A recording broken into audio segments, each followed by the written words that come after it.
Рады вызваленню журналіста, сапраўднага героя Анджея Пачобута з лукашэнкаўскай турмы. Але не забываемся, што ў гэтай турме яшчэ сотні палітвязняў чакаюць свайго вызвалення. Таму змагаемся за іх вызвалення, пакуль все беларускія палітвязні не выйдуць на волю. Жыве Беларусь! Кажам пра вызваленне іншых палітвязняў, а Джон Коул казаў пра тое, што спадзяецца на вызваленне ўсіх палітычных зняволеных да канца гэтага года. Ці гэты прагноз рэалістычны? Так, цалкам рэалістычны. Я лічу, што мы пабачым гэта да канца года вызвалення ўсіх палітвязняў, бо такія б заявы не рабіў Джон Коул, калі бы ў гэтым не быў упэўнены. Я так разумею, што некаторыя дамоўленасці паміж рэжымам і Злучанымі Штатамі Амерыкі ёсць, яны выконваюцца. Таму мы бачым вось ужо вызваленне, і тым больш нейкія трэкі асобныя, вось як гэты абмен палітвязняў на шпіёнаў. Мы бачым, што і тут Злучаныя Штаты Амерыкі адгулялі важную ролю, але тут больш шырэй было, тут 7 краінаў, як казалі, удзельнічалі ў гэтым працэсе, але Злучаныя Штаты Амерыкі таксама далі нейкі пасыл, месседж і рэжыму ў Мінску, і, я думаю, іншым партнёрам. Павітала на волі былога палітвязня Анджея Пачобута і кіраўніца аб'яднанага пераходнага кабінету Святлана Ціхановская. Прапаную паслухаць і таксама вернемся да нашай размовы. Анджей Пачобут на волі. Это вялікая радасць для ягонай сям'і і для ўсіх нас, тых, хто падтрымліваў і чакаў Анджея ўвесь гэты час. Ён правёў за кратамі больш за 5 гадоў, толькі таму, што не адмовіўся ад праўды і сумленна пісаў пра тое, што адбываецца ў Беларусі. І, канешне, ягоная стойкасць, годнасць і непахіснасць сталі прыкладам для нас усіх. Я шчыра радая за Анджея і ягоных блізкіх, якія вытрымалі гэты цяжкі шлях. Я ведаю, колькі сіл і чакання стаяць за гэтым. І, канешне, я дзякую ўсім, хто змагаўся за яго вызваленне. І перадусім кіраўніцтву Польшы, ЗША і нашым еўрапейскім партнёрам. Мы памятаем пра ўсіх, хто ўсё яшчэ знаходзіцца за кратамі. І мы працягваем, пакуль кожны з іх не апынецца дома, побач з роднымі. Гаспадар Артём, вы як намеснік Паўла Латушкі ў аб'яднаным пераходным кабінеце таксама, можа, ведаеце, ці складаюцца нейкія спісы, ці ёсць нейкія патрабавання пра канкрэтных людзей, якіх хочуць вызваліць? Я ўжо не намеснік Паўла Латушкі ў аб'яднаным пераходным кабінеце. Толькі ў народным антыкрызісным управленні. Так, што тычыцца спісаў, зразумела, што камунікацыя з амерыканскім бокам вядзецца, але мы разумеем, што гэта такая рэч даволі закрытая, і ўсё роўна ў першую чаргу канчатковае рашэнне па тых людзях, якіх вызваляць ці дэпартаваць, прымае рэжым Лукашэнкі. Але агульны спіс, які мы ведаем, гэта спіс вясны палітвязняў, якія знаходзяцца ў турмах зараз. Гэта амаль 900 чалавек на дадзены момант, і таму я думаю, што галоўная мэта вызваліць усіх палітвязняў, якіх знаходзяцца ў Беларусі. Але я таксама хацеў бы дадаць, што нягледзячы на тое, што рэжым даволі такі цынічны ў сваіх паводзінах, але ў гэтым годзе яны абвясцілі год жанчыны, і мне падаецца, бліжэйшы візіт Джона Коула мог бы паспрыяць таму, каб усе жанчыны палітвязні былі вызваленыя гэтым разам. Я думаю, што гэта быў бы таксама зразумелы крок, раз яны так кажуць, што вось год жанчыны.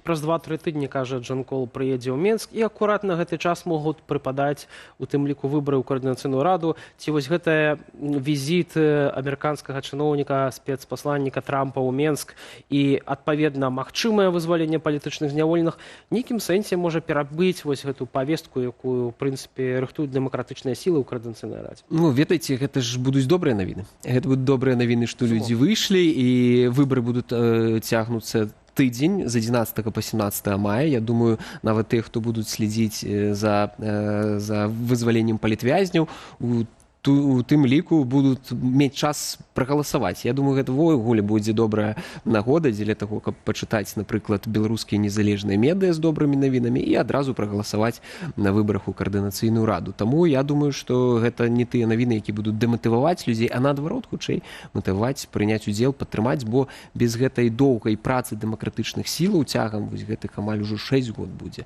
вызвалення палітвязняў было б немагчымае, бо зразумела, пра іх бы проста ніхто не казаў, іх бы не было на парадку дня ні ў Злучаных Штатаў Амерыкі, ні ў еўрапейскіх партнёраў. І пакуль гэтая тэма ўздымаецца, пакуль пра яе кажуць, ёсць такія магчымасці, якія мы бачым зараз. На жаль, канешне, шмат што прыйшлося перажыць гэтым палітвязням, вельмі складаныя сітуацыі, але галоўнае, што зараз гэтыя людзі на волі. І галоўнае, наступны крок, я думаю, чтобы усіх іх была магчымасць застацца ў Беларусі ці вернуцца, калі яны захочуць, і не быць там затрыманымі.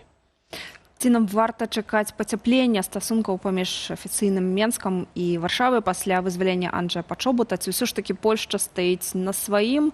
Ёсць нейкія чырвоныя лініі, за якія не зойдзе? Мне падаецца, пазіцыя Польшы, яна ўжо даволі доўгі час ясная, зразумелая, была агучаная міністрам замежных спраў Сікорскім 10 год таму, і мы таксама падтрымліваем гэту пазіцыю. Мы і агучвалі таксама, што пакуль няма змены унутранай рэпрэсіўнай палітыкі і знешняй агрэсіўнай, гэта тычыцца міграцыйнага крызісу і саўдзелу ў агрэсіі супраць Украіны, то зразумела, канешне ж, ніякіх пацяпленняў, ніякіх магчымасцяў не будзе. І тое самае пацвердзіў сёння Сікорскі, які наўпростава сказаў, што акно магчымасцяў, да, яно адкрылася пасля такіх дзеянняў з боку рэжыму. Ці ён выкарыстае іх, ці не? Вось тут галоўнае пытанне. Для мяне выглядае хутчэй, што вось на дадзены момант пакуль не.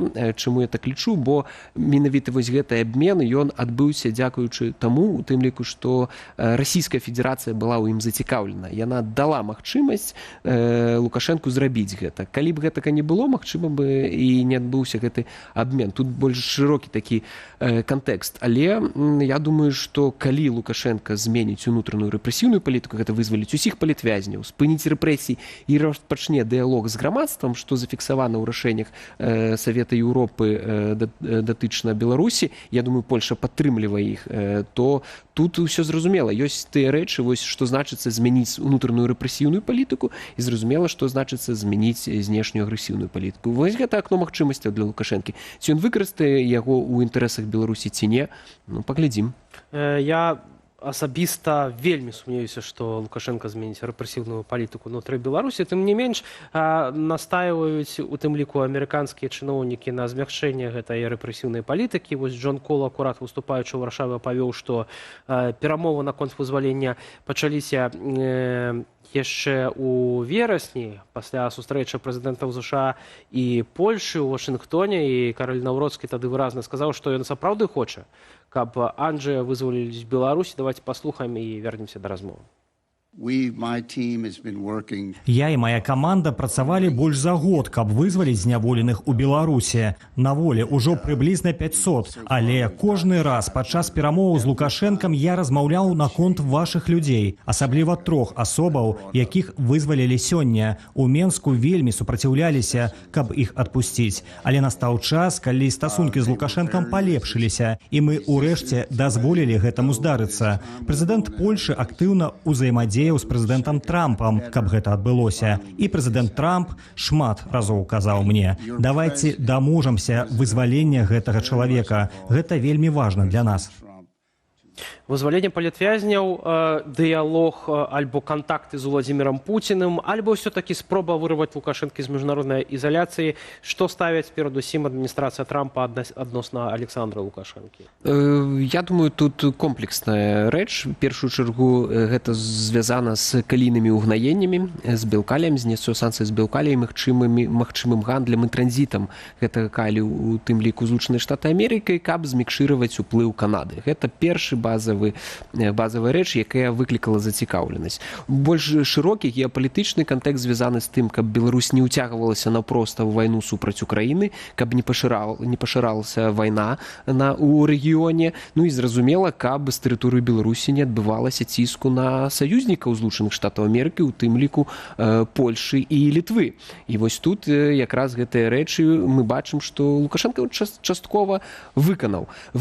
Таму тут вось гэтая рэч у першую чаргу. Што тычыцца ўжо адцягвання самога Лукашэнкі з лапаў Расіі, я думаю, што гэта пытанне, калі яно і ёсць, але яно не ляжыць на стале, гэта такая, як кажуць, акно зноў магчымасцяў. Ці захоча ён, ці не захоча. Бо мэты такой вось ключавой, я не думаю, што Злучаныя Штаты Амерыкі ставяць.